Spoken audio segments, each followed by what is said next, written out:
Defence intelligence பியூரோவால் இப்போ ரீசெண்டாக ஒரு நோட்டிஃபிகேஷன் அனௌன்ஸ் பண்ணியிருந்தாங்க. அது வந்து டிகிரி லெவல் குவாலிஃபிகேஷனுக்கு. இப்போ செக்யூரிட்டி அசிஸ்டன்ட் அண்ட் எக்ஸிக்யூட்டிவ், அதாவது 10th லெவல் எக்ஸாம் நோட்டீஸ் வந்து அனௌன்ஸ் பண்ணியிருக்காங்க. 10th பாஸ் பண்ணியிருக்கீங்க அப்படின்னா இதுக்கு நீங்கள் அப்ளை பண்ணிக்கலாம். ஸோ ஸ்டேட் வைஸ் வந்து வேகன்சிஸ் இருக்கும், அதுக்கான லாங்குவேஜஸ் என்ன, அதில் கேட்டகிரி வைஸ் வேகன்சிஸ் என்ன, இதில் தெளிவாக இருக்கும். சென்னைக்கு அப்ளை பண்ணுறீங்க அப்படின்னா கட்டாயம் தமிழ் தெரிஞ்சிருந்தால் போதும், இங்கிலீஷ்லாம் தேவையில்லை. அதை கேட்டகிரி வைஸ் வேகன்சி பிரித்து கொடுத்துருப்பாங்க. இந்த மாதிரி ஆல் ஓவர் இந்தியாவில் எல்லா ஸ்டேட்டும் வந்து அப்ளை பண்ணலாம். அதுக்கான லோக்கல் லாங்குவேஜஸ் என்ன, ப்ளஸ் கேட்டகிரிஸ் வேகன்சி என்ன, டோட்டல் வேகன்சி எல்லாமே இதில் தெளிவாக இருக்கும். சென்னைக்கான வேகன்சி இன்க்ரீஸ் பண்ணுறாங்க. ரொம்ப குறைவாக இருக்கே அப்படின்றதுக்காக நீங்கள் அப்ளை பண்ணாமல் விட்டுறாதீங்க. வேகன்சி இன்க்ரீஸ் பண்ணுறாங்க, கட்டாயம் நீங்கள் ட்ரை பண்ணுங்கள். ஸோ மொத்தம் ஒரு 4987 வேகன்சிஸ் வந்து கொடுத்துருக்காங்க. ஓகேங்களா? அதை வந்து கேஸ்ட் வைஸும் பிரித்து கொடுத்துருக்காங்க. UR, OBC, SC, ST, so category wise vacancies இருக்கும். www.mha.government.in இந்த வெப்சைட்டில் ஆகஸ்ட் 17ஆம் தேதிக்குள்ளே நீங்கள் அப்ளை பண்ணி முடிச்சிடணும். இது வந்து குரூப் சி நான் கெசட்டட் போஸ்டிங் தான், செக்யூரிட்டி அசிஸ்டன்ட் அப்படின்னு சொல்லுவாங்க. 21 69,000 சேலரி. So basic salary 21,000. உங்கள் பேசிக் சேலரியோட ஒரு 20% ஸ்பெஷல் அலவன்ஸும் வந்து ஆட் பண்ணுறாங்க. அது போக கூடுதலாக கவர்மெண்ட் அலவன்ஸும் வந்து உங்களுக்கு இருக்கும். எஜுகேஷன் குவாலிஃபிகேஷன் பாருங்கள், 10th பாஸ் பண்ணியிருக்கணும்.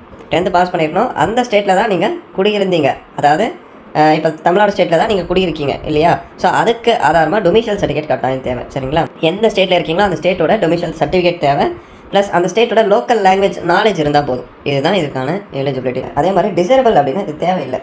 இது ஒரு ஆப்ஷனல் குவாலிஃபிகேஷன் தான், அதாவது கூடுதல் தகுதி அப்படின்னு சொல்லுவாங்க. Field experience in intelligence work, புலனாய்வு துறையில் உங்களுக்கு அனுபவம் இருந்தால் உங்களுக்கு முன்னுரிமை தருவாங்க. அவ்வளோதான். மற்றபடி இது இருக்கணும்னு இல்லை, இது இருந்தால் போதும். எசென்ஷியல் தான் முக்கியம்.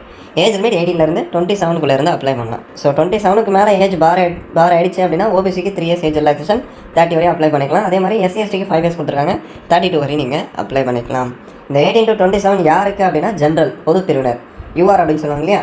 ஸோ 18 27 அந்த ஜென்ரல் கேட்டகிரிக்கு மட்டும் 18 27 இருந்தால் நீங்கள் அப்ளை பண்ணிக்கலாம். So knowledge of local language அதை பற்றி காமிச்சிருப்பாங்க. சர்வீஸ் லியபிலிட்டி ஆல் ஓவர் இந்தியாவில் இருக்கும்.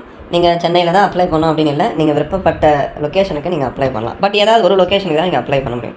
ஸ்கீம் ஆஃப் எக்ஸாமினேஷன் பாருங்கள், Tier 1 Tier 2 Tier 3. Tier 3ல இன்டர்வியூ, அதாவது பர்சனாலிட்டி டெஸ்ட் இருக்கும். இப்போ Tier 1 எக்ஸாம் 1 மணி நேரம், அதிகபட்சம் 100 மார்க் கண்டக்ட் பண்ணுறாங்க. அதுக்கான பேட்டர்ன் காமிச்சிருப்பாங்க, செக் பண்ணிக்கோங்க. அதே மாதிரி Tier 2ல டிஸ்கிரிப்டிவ் எக்ஸாம், அதாவது ரிட்டன், ரெண்டுமே ரிட்டன் தான், இது டிஸ்கிரிப்டிவாக இருக்கும். இது பார்த்திங்க அப்படின்னா உங்களுக்கு 50 மார்க் கண்டக்ட் பண்ணுறாங்க, 1 மணி நேரம் எக்ஸாம் இருக்கும். சரிங்களா? இன்டர்வியூ மட்டும் டைமிங் உங்களுக்கு மென்ஷன் பண்ணல. ஸோ அது வந்து 50 மார்க், மொத்தம் 200 மார்க். அந்த 200 மார்க்கு நீங்கள் யாருடைய ஸ்கோர் அதிகமாக இருக்கும் அவங்கள தான் வந்து ஃபைனலாக செலக்ட் பண்ணுவாங்க. அதுதான் ஃபைனல் செலெக்ஷனாக இருக்கும். இப்போ எக்ஸாம் சென்டர்ஸ் ஆல் ஓவர் இந்தியாவில் இருக்கும், அது தெரிஞ்ச விஷயம் தான். நம்ம தமிழ்நாடு ஸ்டேட்டில் எங்கே கண்டக்ட் பண்ணுறாங்க அப்படின்னா கீழே உங்களுக்கு கொடுத்துருப்பாங்க, ஸ்டேட் வைஸ் பிரித்து கொடுத்துருக்காங்க இல்லையா? ஸோ தமிழ்நாடு ஸ்டேட்டுக்கான எக்ஸாம் சென்டர் சென்னை, கோயம்புத்தூர், மதுரை, சேலம், திருச்சிராப்பள்ளி, திருநெல்வேலி, வேலூர், இந்த இடங்கள்லாம் எக்ஸாம் இருக்கும். நீங்கள் இந்த டிஸ்ட்ரிக்ட்லேயே இருந்தால் ஈஸியாக அட்டன் பண்ணலாம். இதை தவிர்த்து நீங்கள் அதர் டிஸ்ட்ரிக்ட்டில் இருக்கீங்க அப்படின்னா இதில் உங்களுக்கு எது நியரோ அங்கே போய்ட்டு நீங்கள் செலக்ட் பண்ணி அட்டன் பண்ணிக்கோங்க. சரிங்களா? அதே மாதிரி ஆன்லைனில் அப்ளை பண்ணுறப்ப ஏதாவது ஒரு 5 எக்ஸாம் சென்டர் நீங்கள் சூஸ் பண்ணணும். அந்த 5 எக்ஸாம் சென்டர் உங்கள் ஏரியாவுக்கு நியராக இருக்கிற மாதிரி செலக்ட் பண்ணிக்கோங்க. அப்போ தான் நீங்கள் ஈஸியாக அந்த டைமிங்க்கு போய்ட்டு அட்டன் பண்ண முடியும். ரொம்ப லாங்காக செலக்ட் பண்ணிங்க அப்படின்னா உங்களுக்கு அந்த பஸ்ஸு கரெக்ட் டைமிங் கிடைக்கணும், அதெல்லாம் போய்ட்டு அட்டன் பண்ணுறதுக்கு ரொம்ப சிரமமாயிடும். ஸோ உங்களுக்கு நியராக இருக்கிற மாதிரி மேக்ஸிமம் செலக்ட் பண்ணிக்கோங்க. ஸோ செலெக்ஷன் பார்த்துட்டோம். Tier 1 Tier 2 அடுத்து உங்களுக்கு இன்டர்வியூ இருக்கும். ஸோ அந்த எக்ஸாமினேஷனில் மினிமம் எவ்வளோ மார்க் எடுத்தால் பாஸ் ஆகலாம்? அந்த Tier 1 எக்ஸாம், Tier 2 எக்ஸாம் சொன்னீங்களா ப்ரோ, அதில் குறைஞ்சது எவ்வளோ மார்க் எடுத்தால் பாஸ் ஆக முடியும் அப்படின்னா UR 30, OBC 28, SC ST 25, EWS 30. So minimum இந்த மார்க் எடுத்தால் பாஸ் ஆகலாம். இதுக்கு மேலே அதிகமாக எடுத்தால் தான் நீங்கள் செலக்ட் ஆக முடியும். அது ரொம்ப முக்கியம். ஸோ அதை செக் பண்ணிக்கோங்க. ஸோ இம்பார்ட்டன்ட் டேட் பாருங்கள், 26th ஜூலை ஓப்பன் பண்ணியிருக்காங்க. So last date, closing date 17 ஆகஸ்ட்டுக்குள்ளே அப்ளை பண்ணிடணும். ஓகேங்களா? ஸோ ஜென்ரல் இன்ஸ்ட்ரக்ஷன் எல்லாமே கொடுத்துருப்பாங்க. ஆன்லைனில் அப்ளை பண்ணுறப்ப பாஸ்போர்ட் சைஸ் ஃபோட்டோ நீங்கள் ஸ்கேன் பண்ணி அப்லோட் பண்ணணும். ரொம்ப ஓல்டாக இருக்கக்கூடாது, இப்போ ரீசெண்டாக எடுத்துக்கணும். 100 200 KBக்குள்ளே இருக்கணும், JPGயில் இருக்கணும். அடுத்து ஸ்கேன் சிக்னேச்சர் 80 150 KBக்குள்ளே இருக்கணும், JPG ஃபார்மேட்டில் இருக்கணும்.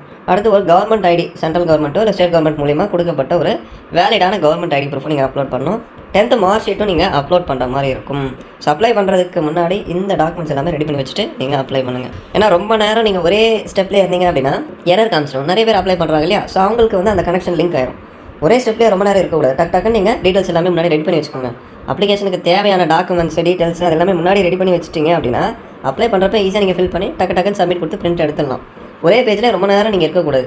ஏன்னா கனெக்ஷன் லாஸ்ட் ஆகிடும். கனெக்ஷன் லாஸ் ஆகிடுச்சு அப்படின்னா அது அடுத்தவங்களுக்கு போய் கனெக்ட் ஆகிடும். உங்களுக்கு ரொம்ப ஸ்லோவாக வெப்சைட் வந்து லோட் ஆகும். ஸோ அப்ளிகேஷன் ஃபீ இருக்கா ப்ரோ அப்படின்னு கேட்டிங்கன்னா கட்டாயம் அப்ளிகேஷன் ஃபீ இருக்குது. எல்லாருமே வந்து இந்த 550 பே பண்ணணும். ப்ராசஸிங் சார்ஜ் 550 எல்லாருமே பே பண்ணணும். UR EWS OBCயாக இருக்கீங்க அப்படின்னா எக்ஸாமினேஷன் ஒரு 100 ப்ளஸ் ப்ராசஸிங் சார்ஜ் ஒரு 550 650 நீங்கள் பே பண்ணணும். ஓகேங்களா? இந்த எக்ஸாமினேஷன் ஃபீஸ் யாருக்கு இல்லை, யாரெல்லாம் எக்ஸாமினேஷன் ஃபீஸ் வந்து பே பண்ணக்கூடாது. அதாவது எக்ஸம்டட் அப்படின்னா இங்கே பாருங்கள், எஸ்சி ஃபீமேல் கேண்டிடேட்ஸ் எக்ஸர்வீஸ் மேனாக இருக்கீங்க, எக்ஸர்வீஸ் மேனாக இருக்கீங்க அப்படின்னா எக்ஸாமினேஷன் ஃபீ மட்டும் இல்லை. சரி, நல்லா நோட் பண்ணிக்கோங்க. இந்த ப்ராசஸிங் சார்ஜ் வந்து எல்லாருமே பே பண்ணும்.